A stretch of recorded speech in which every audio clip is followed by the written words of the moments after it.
ഷാർജയിൽ കൂടുതൽ വികസന പദ്ധതികൾക്ക് പ്രാധാന്യം നൽകിക്കൊണ്ട് ഈ വർഷത്തെ ബജറ്റ് അവതരിപ്പിച്ചു. 2500 പുതിയ തൊഴിലവസരങ്ങൾ സൃഷ്ടിക്കുന്ന 2030 കോടി ദിർഹത്തിന്റെ ബജറ്റാണ് അവതരിപ്പിച്ചത്. നടപ്പ് സാമ്പത്തിക വർഷത്തെ ബജറ്റിൽ മുൻവർഷത്തെ അപേക്ഷിച്ച് 2% പദ്ധതി വിഹിതം വർദ്ധിപ്പിച്ചിട്ടുണ്ട്. ബജറ്റിൽ സേവന പ്രവർത്തനങ്ങൾക്കായി 6% തുക വകയിരുത്തിയിട്ടുണ്ടെന്ന് ധനകാര്യ വകുപ്പ് ഡയറക്ടർ ജനറൽ വലീദ് അൽ സായിഖ് പറഞ്ഞു. സാമ്പത്തിക, സാമൂഹിക, ശാസ്ത്ര, സാംസ്കാരിക മേഖലകളുടെ വികസന പ്രവർത്തനങ്ങൾക്ക് കൂടുതൽ പ്രാമുഖ്യം നൽകാനും ബജറ്റ് ഊന്നൽ നൽകുന്നു.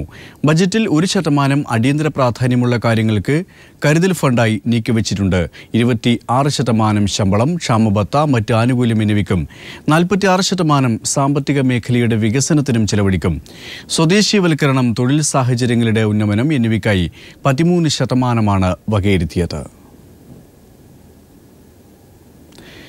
ദുബായിൽ നടക്കുന്ന ഗൾഫ് ഫുഡ് പ്രദർശനം നാളെ സമാപിക്കും. ലോകത്തെ ഏറ്റവും വലിയ ഭക്ഷ്യ പ്രദർശനങ്ങളിലൊന്നായ ഗൾഫ് ഫുഡിൽ 10,000-കണക്കിന് പേരാണ് എത്തുന്നത്. ലോകത്തിലെ ഏറ്റവും വലിയ ഭക്ഷ്യപാനീയ വ്യാപാരമേളയിലൊന്നായ ഗൾഫ് ഫുഡിന്റെ 21ാമത് എഡിഷനാണ് നാളെ ദുബായിൽ സമാപിക്കുന്നത്. മേളയുടെ കഴിഞ്ഞ 4 ദിവസങ്ങളിലും അഭൂതപൂർവമായ തിരക്കായിരുന്നു അനുഭവപ്പെട്ടത്. ലോകത്തെ 120 രാഷ്ട്രങ്ങളിൽ നിന്ന് 5000-ലേറെ കമ്പനികളാണ് മേളയിൽ പങ്കെടുത്തത്. ഭക്ഷ്യോൽപ്പന്ന നിർമ്മാതാക്കൾ, മൊത്ത വിൽപ്പനക്കാർ, കയറ്റുമതി മേഖലയിൽ നിന്നുള്ളവർ തുടങ്ങിയവർ മേളയിൽ സജീവമായി പങ്കെടുക്കുന്നു. ഇന്ത്യൻ ബേസ്ഡ് കമ്പനി എന്നുള്ള നിലയിൽ പാർട്ടിസിപ്പേറ്റ് ചെയ്തു. എല്ലാ രാജ്യക്കാർക്ക് വേണ്ട food products, macaroni, pasta, tin foods, ഇതൊക്കെ ആഫ്രിക്കൻ രാജ്യങ്ങളിലേക്ക് എത്തിക്കാൻ വേണ്ടിയിട്ട് ഗൾഫ് ഫുഡ് ഒരുപാട് സപ്പോർട്ട് ചെയ്തു. ദുബായ് ബേസ് ചെയ്തിട്ടുള്ള നമ്മുടെ ട്രേഡിങ്ങിനെ വലിയ നിലയിലുള്ള ഒരു വളർച്ച കൊണ്ടുവരാൻ വേണ്ടിയിട്ട് ഗൾഫ് ഫുഡ് വളരെയധികം സപ്പോർട്ട് ചെയ്തിട്ടുണ്ട്. ഭക്ഷ്യോൽപ്പന്ന നിർമ്മാതാക്കളെയും വിതരണക്കാരെയും സംബന്ധിച്ച് വലിയ അവസരമാണ് ഗൾഫ് ഫുഡ് എക്സിബിഷൻ. ലോകത്തിന്റെ വിവിധ ഭാഗങ്ങളിൽ നിന്ന് 10,000-കണക്കിന് പേരാണ് മേളയിൽ പങ്കെടുക്കാൻ എത്തിയിരുന്നത്. മേള നാളെ സമാപിക്കും. T Jamaluddin, Dubai. മുഹമ്മദ് നബി മാനവരിൽ മഹോന്നതൻ എന്ന ക്യാമ്പയിന്റെ ഭാഗമായി UAE ഇന്ത്യൻ ഇസ്ലാഹി സെന്റർ സംഘടിപ്പിക്കുന്ന പ്രഭാഷണ പരിപാടി ഈ മാസം 26-ന് ദുബായിൽ നടക്കുമെന്ന് ഭാരവാഹികൾ വാർത്താസമ്മേളനത്തിൽ അറിയിച്ചു. KNM സംസ്ഥാന general secretary PP Unneenkutty Moulavi പരിപാടി ഉദ്ഘാടനം ചെയ്യും. വെള്ളിയാഴ്ച വൈകിട്ട് ദുബായ് അൽ കൂസിലെ അൽ മനാർ ഇസ്ലാമിക് സെന്റർ ഗ്രൗണ്ടിലാണ് പ്രഭാഷണ പരിപാടി. ദുബായിൽ നടന്ന വാർത്താസമ്മേളനത്തിൽ UAE Indian Islahi centre president AP Abdussamad, M Abdurahman Salafi, Abdul Nasar Sulami, VK Zakariya എന്നിവർ പങ്കെടുത്തു. ഭരണകൂടം തന്നെ അസഹിഷ്ണുതയുടെ പര്യായമായി മാറിയിരിക്കുന്നുവെന്ന് CMB general secretary CP John Dubai വാർത്താസമ്മേളനത്തിൽ സംസാരിക്കുകയായിരുന്നു അദ്ദേഹം. ഇന്ത്യയൊട്ടാകെ അസഹിഷ്ണുതയും വിദ്വേഷവും പരത്തുന്നതിനാണ് കേന്ദ്ര സർക്കാരിന്റെ ശ്രദ്ധയെന്നും CP ജോൺ കുറ്റപ്പെടുത്തി. ഇന്ത്യയൊട്ടാകെ അസഹിഷ്ണുതയും വിദ്വേഷവും പരത്തുന്നതിനാണ് കേന്ദ്ര സർക്കാരിന്റെ ശ്രദ്ധയെന്നും അദ്ദേഹം കൂട്ടിച്ചേർത്തു. ഭരണകൂടത്തിന്റെ ഇത്തരം ചെയ്തികൾക്കെതിരെ രാഷ്ട്രീയ ഭേദമന്യേ പ്രതിഷേധം ശക്തമാകണമെന്നും അദ്ദേഹം പറഞ്ഞു.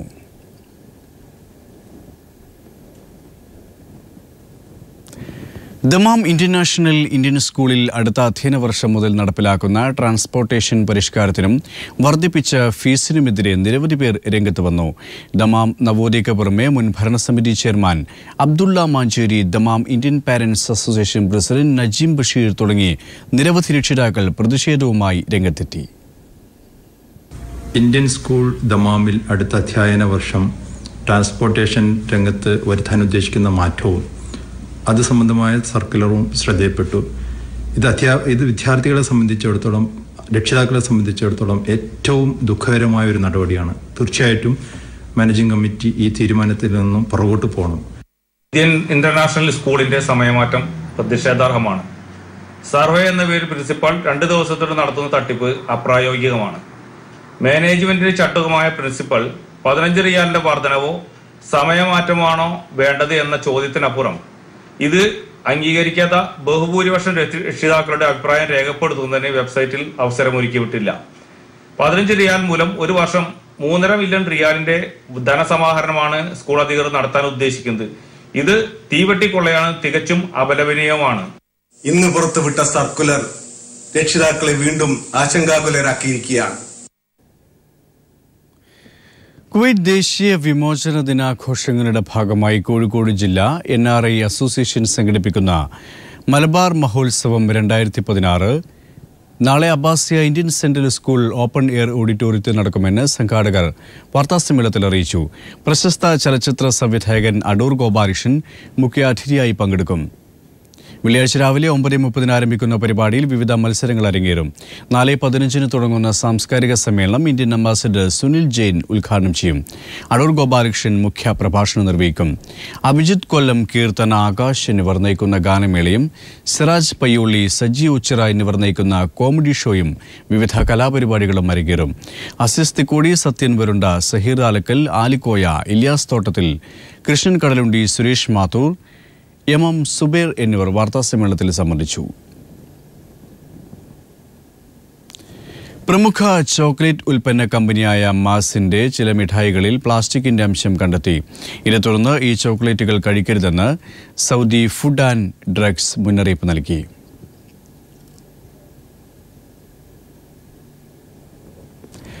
മൊബൈൽ ഷോപ്പുകളിൽ ജോലി ചെയ്യുന്ന വിദേശികളുടെ ഇഖാമ 6 മാസത്തിനു ശേഷം പുതുക്കി നൽകിയേക്കില്ലെന്ന് സൂചന. മേഖലയിൽ സ്വദേശീയവൽക്കരണം നടപ്പാക്കുന്നതിന്റെ ഭാഗമായാണ് ഈ നടപടി.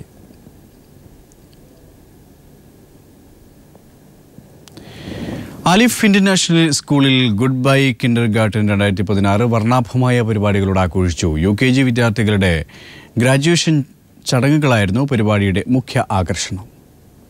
അലിഫ് ഇന്റർനാഷണൽ സ്കൂളിൽ ഗുഡ് ബൈ കിൻഡർ കാറ്ററിംഗ് 2016 വർണ്ണാഭമായ പരിപാടികളോടെ ആഘോഷിച്ചു. UKG വിദ്യാർത്ഥികളുടെ ഗ്രാജുവേഷൻ ചടങ്ങുകളായിരുന്നു പരിപാടിയുടെ മുഖ്യാകർഷണം. ഇന്ത്യൻ എംബസി സാമൂഹിക ക്ഷേമ വിഭാഗം ഫെസ്റ്റ് സെക്രട്ടറി അനിൽ നോട്ടിയാൾ ആഘോഷ പരിപാടികൾ ഉദ്ഘാടനം ചെയ്തു. പഠനത്തോടൊപ്പം വിദ്യാർത്ഥികളുടെ സർഗാത്മകതയ്ക്ക് കൂടി ഊന്നൽ നൽകുവാൻ വിദ്യാഭ്യാസ പ്രവർത്തകർ ശ്രദ്ധിക്കണമെന്നും അദ്ദേഹം അഭിപ്രായപ്പെട്ടു. ഭാവിയിലെ മഹാത്മാരെ വളർത്തെടുക്കുന്ന ആദ്യ കേന്ദ്രങ്ങൾ എന്ന നിലയ്ക്ക് കിൻഡർ ഗാർട്ടൻ മേഖലയ്ക്ക് അലിഫ് ഇന്റർനാഷണൽ സ്കൂൾ നൽകുന്ന സവിശേഷ പ്രാധാന്യം ശ്ലാഘനീയമാണെന്നും അദ്ദേഹം ചൂണ്ടിക്കാട്ടി. School principal KC Muhammad Shaijal അധ്യക്ഷത വഹിച്ചു. അലിഫ് ഗ്രൂപ്പ് പ്രസിഡന്റും പ്രമുഖ അഭിഭാഷകനുമായ ഡോക്ടർ ഖാലിദ് അസീർ മുഖ്യാതിഥികൾക്കും KG അധ്യാപകർക്കും ഉപഹാരം നൽകി. Alif education director chairman Ali Kunjumoulavi, റിയാദിലെ പ്രമുഖ സാമൂഹ്യ പ്രവർത്തകനും നോർക്ക കൺസൾട്ടന്റുമായ Shihab Kottukad, trust executive director Luqman Payoor, Shakeeb Kolakkadan, Rasheed Qasimi എന്നിവർ ചടങ്ങിൽ സംസാരിച്ചു. ശാസ്ത്ര, സാമൂഹിക, മാനവിക വിഷയങ്ങളിലെ വിവിധ നേട്ടങ്ങളെയും പ്രത്യാശകളെയും പ്രതീകവൽക്കരിച്ചുകൊണ്ട് വിദ്യാർത്ഥികൾ ഒരുക്കിയ Alif expo 2016 academic doctor Aiman Farooq ഉദ്ഘാടനം ചെയ്തു. അഡ്മിനിസ്ട്രേറ്റർ ഡോക്ടർ ഡൈസമ്മ ജേക്കബ് സ്വാഗതവും KG കോർഡിനേറ്റർ സോണിയ മുസ്തഫ നന്ദിയും പറഞ്ഞു. ആഘോഷത്തിന്റെ ഭാഗമായി വിവിധ കലാപരിപാടികളും അരങ്ങേറി. Gafoor Mavoor, Kairali news, Riyadh. Indian social forum Al Kharj ജില്ലാ കമ്മിറ്റിയുടെ ആഭിമുഖ്യത്തിൽ നിവർന്നു നിൽക്കുക, മുട്ടിലിടയരുത് എന്ന ക്യാമ്പയിന്റെ ഭാഗമായി ഇന്ത്യയിലെ വർഗീയ ഫാസിസത്തിനെതിരെ പ്രതിഷേധ സംഗമം നടത്തി. അൽജർജ് ഇസ്തിറാഹിൽ നടന്ന ചടങ്ങ് state vice president Mustafa NN ഉദ്ഘാടനം ചെയ്തു. അൽഖർ ജില്ലാ പ്രസിഡന്റ് മുഹമ്മദ് ടിയുടെ അധ്യക്ഷതയിൽ ചേർന്ന യോഗത്തിൽ Gulf Thejas senior sub editor Rasheed Qasimi മുഖ്യപ്രഭാഷണം നടത്തി. മിമിക്രി കലാകാരന്മാരെ പ്രോത്സാഹിപ്പിക്കുന്നതിന് പ്രവാസ ലോകത്ത് റിയാദ് കലാഭവൻ എന്ന പേരിൽ കൂട്ടായ്മയ്ക്ക് രൂപം നൽകി. അനുകരണ കലയെ പ്രോത്സാഹിപ്പിക്കുക, അന്യമായിക്കൊണ്ടിരിക്കുന്ന കലാരൂപങ്ങളെ പരിപോഷിപ്പിക്കുക എന്നതാണ് കൂട്ടായ്മയുടെ ലക്ഷ്യം. കലാരംഗത്ത് മികച്ച സംഭാവന നൽകുന്നവരെ പ്രവാസി കർമ്മ പുരസ്കാരം നൽകി ആദരിക്കുകയും അവശത അനുഭവിക്കുന്ന കലാകാരന്മാരെ സഹായിക്കുകയും ചെയ്യുമെന്നും സംഘാടകർ അറിയിച്ചു. ബദ്ഹ അൽ റയാൽ ഓഡിറ്റോറിയത്തിൽ ചെയർമാൻ റഫീഖ് മാനങ്കേരി കൂട്ടായ്മയുടെ ലോഗോ പ്രകാശനം ചെയ്തു. മെമ്പർഷിപ്പ് ക്യാമ്പയിൻ ഉദ്ഘാടനവും നടന്നു. തുടർന്ന് റിയാദ് കലാഭവൻ കലാകാരന്മാർ അവതരിപ്പിച്ച മാജിക് ഷോ ഉൾപ്പെടെയുള്ള കലാപരിപാടികളും അരങ്ങേറി.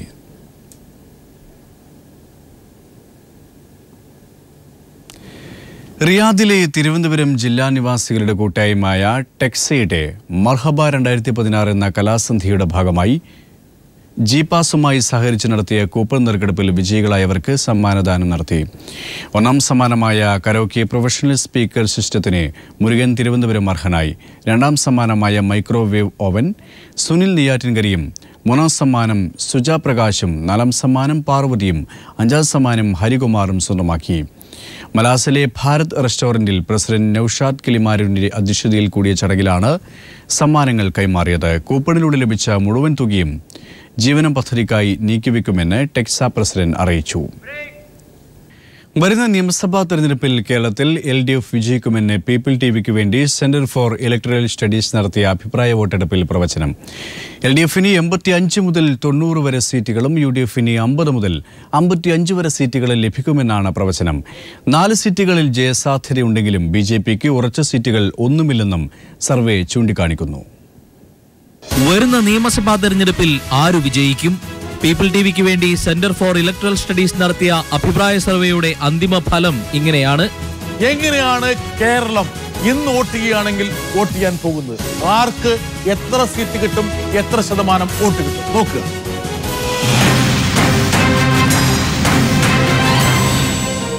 LDF 88 മുതൽ 90 സീറ്റ് വരെ, UDF 50 മുതൽ 55 വരെ, BJP 0 to 4 4 സീറ്റ് വരെ BJPക്ക് പോകാം. പെർസെന്റേജ് ഓഫ് വോട്ട്സ് വളരെ പ്രധാനപ്പെട്ടത്. LDFന് കിട്ടാൻ സാധ്യതയുള്ള പെർസെന്റേജ് 40.8, UDF 37.3, BJP 12.1, മറ്റുള്ളവർ 1.8. പൊതുവെ UDF തട്ടകം എന്നറിയപ്പെടുന്ന മധ്യ കേരളത്തിൽ UDFന് നേരിയ മേൽക്കൈയുണ്ട്. മധ്യ കേരളം LDF 19 മുതൽ 20 സീറ്റ് വരെ 36.5% വോട്ട്, UDF 21, 23, 39.1, BJP 0. പക്ഷേ എങ്കിൽ പോലും 12.6% വോട്ട്. അതേഴ്സില് നോ റെസ്പോൺസ് കൂടി ഉണ്ടല്ലേ? തീർച്ചയായിട്ടും അതെ. പ്രതികരിക്കാത്തവരും മറ്റുള്ളവരും കൂടെ ചേർന്ന് 11.8. ഇതാണ് മധ്യ കേരളത്തിന്റെ CS കാണുന്ന ഫലം. തെക്കൻ കേരളത്തിൽ LDF വൻ മുന്നേറ്റം ഉണ്ടാക്കുമെന്നും സർവേ പ്രവചിക്കുന്നു. സൗത്ത് കേരള എങ്ങനെ ആയിരിക്കും ഇന്ന് വോട്ട് ചെയ്യുകയാണെങ്കിൽ വോട്ട് ചെയ്യാൻ പോകുന്നു? CS കണക്ക് പ്രകാരം ഇതാണ്.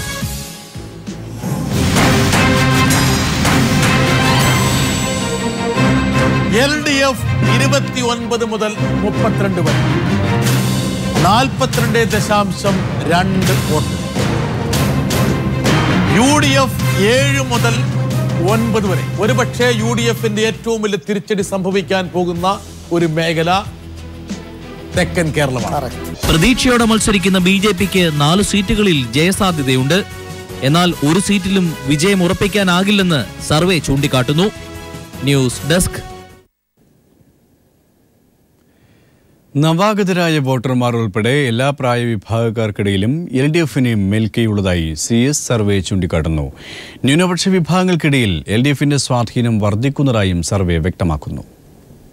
തൊഴിലില്ലായ്മ നിയന്ത്രിക്കുന്നതിലും വിദ്യാഭ്യാസ മേഖലയിലെ മെച്ചപ്പെട്ട പ്രവർത്തനങ്ങളിലും LDF ആണ് മുന്നിലെന്ന് സർവേയിൽ പങ്കെടുത്തവർ ചൂണ്ടിക്കാട്ടുന്നു. കർഷകരുടെ അവസ്ഥ മെച്ചപ്പെട്ടെന്ന് 24.7% പേർ അഭിപ്രായപ്പെടുമ്പോൾ മാറ്റം ഉണ്ടായിട്ടില്ലെന്ന് 35.9% പേരും, കൂടുതൽ മോശമായെന്ന് 30.9% പേരും പറയുന്നു. BJP BDJS സഖ്യം മുന്നണികളെ ബാധിക്കില്ലെന്നാണ് 49% പേരുടെയും അഭിപ്രായം. BJPക്ക് വോട്ട് ചെയ്യുന്നവരിലെ 30% പേർ വെള്ളാപ്പള്ളിയെ പിന്തുണയ്ക്കുന്നവരാണ്. ശാശ്വതീകാനന്ദയുടേത് ദുരൂഹ മരണമാണെന്ന് 34.6% പേരും അല്ലെന്ന് 25.2% പേരും കരുതുമ്പോൾ 40.2% പ്രതികരണം ഇല്ല. ലിംഗാടിസ്ഥാനത്തിൽ പിന്തുണ ആരായുമ്പോൾ പുരുഷന്മാരിലും സ്ത്രീകളിലും മേൽക്കൈ LDFനാണ്. 24 വയസ്സിന് താഴെയുള്ള വോട്ടർമാർക്കിടയിൽ LDFന് വൻ ജനപിന്തുണയാണ് ഉള്ളത്. LDFനെ 44.5% ചെറുപ്പക്കാർ പിന്തുണയ്ക്കുമ്പോൾ UDFനെ 35.2% പേരും BJPയെ 12.3% പേരും പിന്തുണയ്ക്കുന്നു. മധ്യവയസ്കർ, വൃദ്ധർ എന്നിവരിലും മേൽക്കൈ LDFനു തന്നെ. ദാരിദ്ര്യരേഖയ്ക്ക് താഴെയുള്ളവരിൽ LDFന് നല്ല മേൽക്കൈയുണ്ട്. എന്നാൽ ദാരിദ്ര്യരേഖയ്ക്ക് മുകളിലുള്ളവരിൽ UDFനാണ് നേരിയ മേൽക്കൈ. ഹിന്ദുക്കളിലെ 47.8% LDFനെയും 25.1% UDFനെയും പിന്തുണയ്ക്കുമ്പോൾ BJPക്ക് ലഭിക്കുന്നത് 17.9% പേരുടെ പിന്തുണ. മുസ്ലിം വിഭാഗത്തിൽ UDFന് 53.3%-ന്റെയും LDFന് 33.8%-ന്റെയും പിന്തുണ ലഭിക്കുന്നു.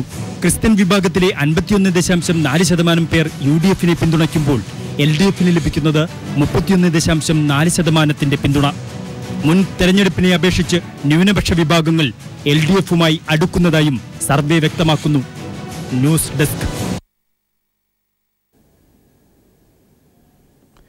കേരള കോൺഗ്രസ് പിളർപ്പിലേക്ക് പ്രത്യേക ഘടകകക്ഷിയാക്കണമെന്ന ആവശ്യമുന്നയിച്ച് ജോസഫ് വിഭാഗം മുഖ്യമന്ത്രിയെ കണ്ടു. സീറ്റ് തർക്കത്തെ തുടർന്നാണ് നീക്കം. മുന്നണി വിടണമെന്നും ജോസഫ് ഗ്രൂപ്പിലെ ഭൂരിഭാഗം നേതാക്കൾക്കും അഭിപ്രായമുണ്ട്. അതേസമയം കേരള കോൺഗ്രസിൽ പ്രശ്നങ്ങളില്ലെന്ന് കെ എം മാണിയും മുഖ്യമന്ത്രിയും പ്രതികരിച്ചു.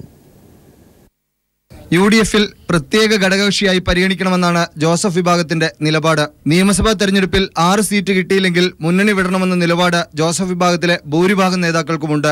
മുന്നണിയിൽ തുടരണമെന്ന് അഭിപ്രായപ്പെടുന്നത് PJ ജോസഫ് മാത്രമാണ്. UDF നേതൃത്വത്തിന്റെ അനുനയ ശ്രമങ്ങൾക്കൊടുവിലും പാർട്ടിയിലെ പ്രശ്നങ്ങൾ മാധ്യമങ്ങൾക്ക് മുന്നിൽ PJ ജോസഫ് നിഷേധിച്ചില്ല. ഇവിടെയുള്ള ആളുകൾ അക്കോമഡേറ്റ് ചെയ്യണമെന്നുള്ള ആവശ്യം നമ്മൾ ഉന്നയിച്ചിട്ടുണ്ട്. അത് ചർച്ച ചെയ്തുകൊണ്ടിരിക്കുകയാണ്. അതിന് പറ്റില്ലെന്നാണ് മാണി സാർ അടക്കമുള്ളത്. അല്ല, കാര്യങ്ങളങ്ങനെ ആ നിലയിൽ അവസാനമായി പറയാവുന്നൊരു സ്ഥിതിയല്ല. ആ കാര്യങ്ങൾ ഇപ്പോഴും ചർച്ച ചെയ്തുകൊണ്ടിരിക്കുകയാണ്.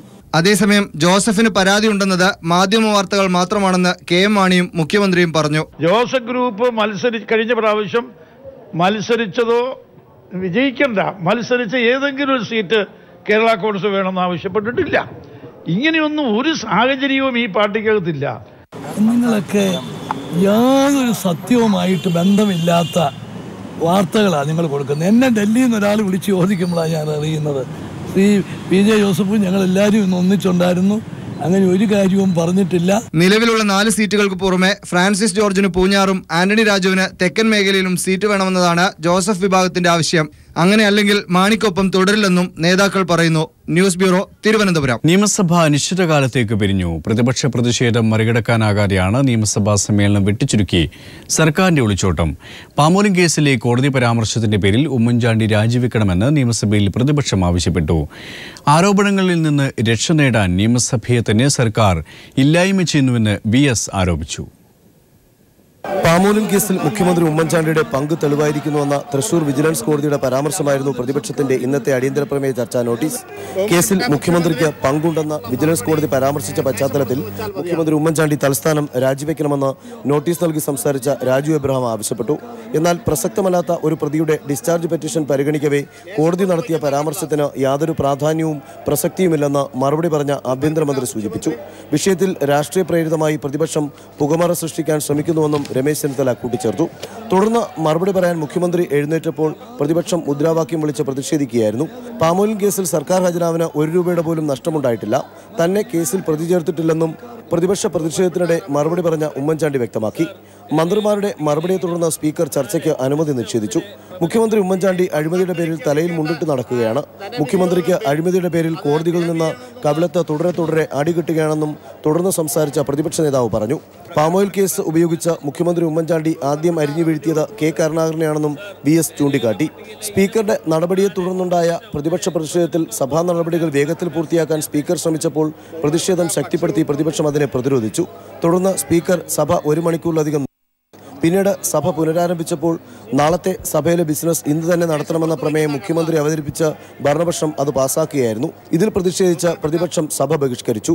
പ്രതിപക്ഷത്തിന്റെ ശക്തമായ കോടതി വിധികൾ ഉയർത്തിപ്പിടിച്ചുകൊണ്ടുള്ള നടപടികൾക്ക് വിരാമമിടാനും സഭ തന്നെ ഇല്ലായ്മ ചെയ്യുവാനുമുള്ള അത്യന്തം ജനാധിപത്യ വിരുദ്ധമായ സമീപനമാണ് ഗവൺമെന്റ് സ്വീകരിച്ചിരിക്കുന്നത്. പ്രതിപക്ഷത്തിന്റെ അഭാവത്തിൽ 2 ദിവസത്തെ ബിസിനസ് വേഗത്തിൽ നടത്തി 13ാം നിയമസഭയുടെ 16ാം സമ്മേളനത്തിന് തിരശ്ശീലയിട്ടു. Sunil Arumanoor, news bureau, Thiruvananthapuram. സംസ്ഥാനത്ത് നികുതി പിരിവിലെ വീഴ്ച കൊണ്ട് 1771 കോടി രൂപയുടെ നഷ്ടമുണ്ടായതായി CNH റിപ്പോർട്ട്. മണൽ കുറഞ്ഞ നിരക്കിൽ വിറ്റത് മൂലം 115 കോടിയുടെ നഷ്ടമുണ്ടായി. പ്രീ മെട്രിക് ഹോസ്റ്റലുകളിൽ പെൺകുട്ടികൾക്ക് സുരക്ഷിതത്വമില്ലെന്നും റിപ്പോർട്ട് കണ്ടെത്തി. 2014-15 കാലയളവിൽ സംസ്ഥാനത്ത് നികുതി പിരിവിലെ വീഴ്ച കൊണ്ട് 1771.71 കോടി രൂപയുടെ നഷ്ടം ഖജനാവിനുണ്ടാക്കിയതായി കൺട്രോളർ ആൻഡ് ഓഡിറ്റർ ജനറലിന്റെ റിപ്പോർട്ട് കണ്ടെത്തി. കേരള പൊതുവിൽപ്പന നികുതി, മൂല്യവർദ്ധിത നികുതി, കേന്ദ്ര വിൽപ്പന നികുതി എന്നിവയുമായി ബന്ധപ്പെട്ട് നികുതി നിർണ്ണയത്തിലെ വീഴ്ചയാണ് നഷ്ടത്തിനിടയാക്കിയതെന്നും റിപ്പോർട്ട് പറയുന്നു. വ്യാപാരികളുടെ രജിസ്ട്രേഷൻ പൂർത്തിയാക്കാത്തതിൽ 200.94 കോടി രൂപ നികുതി ഇനത്തിലും ഈടാക്കാനായില്ല. ചട്ടങ്ങളും വ്യവസ്ഥകളും പാലിക്കാതെ നികുതി നിശ്ചയിച്ചത് 744.99 കോടിയുടെ നഷ്ടമുണ്ടാക്കിയതായും റിപ്പോർട്ട് കണ്ടെത്തി. കണ്ണൻദേവൻ സമയത്തിന് നികുതി നൽകാത്തത് 1.95 കോടി കാർഷികാദായ നികുതിയിൽ കുറവുണ്ടാക്കി. വൈദ്യുതി തിരിവുമായി ബന്ധപ്പെട്ട് പലിശ ഈടാക്കാത്തതിലുണ്ടായ പിഴവ് മൂലം 2699 കോടി രൂപയുടെ നഷ്ടമുണ്ടാക്കിയെന്നും റിപ്പോർട്ട് കണ്ടെത്തി. മണലിന്റെ വില കുറച്ച് നിശ്ചയിച്ചതും ലേലം നടത്താത്തതും 115 കോടി രൂപയുടെ നഷ്ടമാണ് ഉണ്ടാക്കിയതെന്ന് CAG പറയുന്നു. റിവർ മാനേജ്മെന്റ് ഫണ്ടിലേക്ക് തദ്ദേശ സ്വയംഭരണ സ്ഥാപനങ്ങൾ കൃത്യമായി പണമടയ്ക്കുന്നില്ല. പ്രീ മെട്രിക് ഹോസ്റ്റലുകളിൽ വാർഡന്മാരില്ലാത്തത് പെൺകുട്ടികളുടെ സുരക്ഷിതത്വത്തിന് ഭീഷണിയുണ്ടാക്കുന്നെന്നും CAG കണ്ടെത്തി. മദ്രസ നവീകരണത്തിനുള്ള കേന്ദ്ര ഗ്രാന്റ് അർഹതയില്ലാത്ത 39 മദ്രസകൾക്ക് നൽകിയപ്പോൾ അർഹതയുള്ള ഒരേയൊരു മദ്രസയ്ക്ക് ഒരു സഹായവും നൽകില്ലെന്നും റിപ്പോർട്ട് കുറ്റപ്പെടുത്തുന്നു. മദ്രസകളിൽ കേന്ദ്ര ചട്ടം മറികടന്ന് പാർട്ട് ടൈം അധ്യാപകരുടെ ശമ്പളം നൽകി. ഇക്കാര്യത്തിൽ വീഴ്ച വരുത്തിയ ഉദ്യോഗസ്ഥർക്കെതിരെ നടപടിയെടുക്കണമെന്നും CAG റിപ്പോർട്ടിൽ നിർദ്ദേശിക്കുന്നു. നിയമസഭയിൽ നിന്നും എസ് ഷീജ. തെളിവുകളടങ്ങിയ പെൻഡ്രൈവ് സരിത സോളാർ കമ്മീഷന് കൈമാറി. 26-ാം തീയതി നൽകിയ മൊഴി സാധൂകരിക്കുന്ന തെളിവുകളടങ്ങിയ പെൻഡ്രൈവാണ് കൈമാറിയത്. തെളിവുകൾ കൈമാറിയതിൽ മുഖ്യമന്ത്രിയുടെ അഭിഭാഷകൻ എതിർപ്പ് അറിയിച്ചു.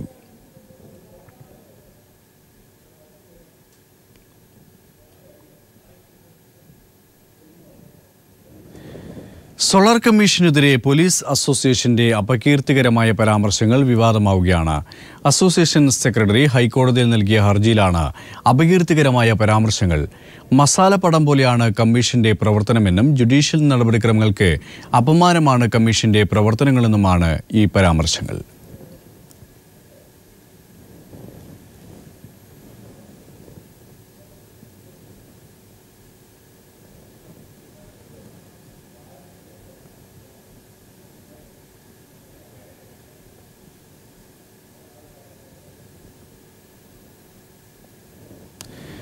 ഗ്രാഫിക്സ് തിരുത്തി വ്യാജവാർത്ത പ്രചരിപ്പിച്ച മാധ്യമപ്രവർത്തകനെതിരെ കൈരളി പീപ്പിൾ നിയമ നടപടിക്കൊരുങ്ങുന്നു. പീപ്പിൾ TVയും സെന്റർ ഫോർ ഇലക്ടറൽ സ്റ്റഡീസും സംയുക്തമായി നടത്തിയ തെരഞ്ഞെടുപ്പ് അഭിപ്രായ സർവേയിൽ ഉപയോഗിച്ച ഗ്രാഫിക്സ് തിരുത്തി വ്യാജ കാർഡ് പ്രചരിപ്പിച്ചതിനെതിരെയാണ് നിയമ നടപടി. ജയ്ഹിന്ദ് TV കൊച്ചി ബ്യൂറോയിലെ ബിസിനസ് എഡിറ്റർ N. ശ്രീനാഥാണ് സോളാർ കേസിനെ കുറിച്ചുള്ള അഭിപ്രായമെന്ന ഗ്രാഫിക്സ് തിരുത്തിയത്. സർക്കാരിനെതിരെ സരിത ഉന്നയിച്ച ആരോപണങ്ങൾക്ക് പിന്നിൽ ആര് എന്ന ചോദ്യമാക്കി തിരുത്തിയാണ് ഫേസ്ബുക്കിലൂടെ പ്രചരിപ്പിച്ചത്. എന്നാൽ സംഭവം വിവാദമായതോടെ ശ്രീനാഥ് ഫേസ്ബുക്ക് പോസ്റ്റ് പിൻവലിച്ച് മാപ്പ് പറഞ്ഞു.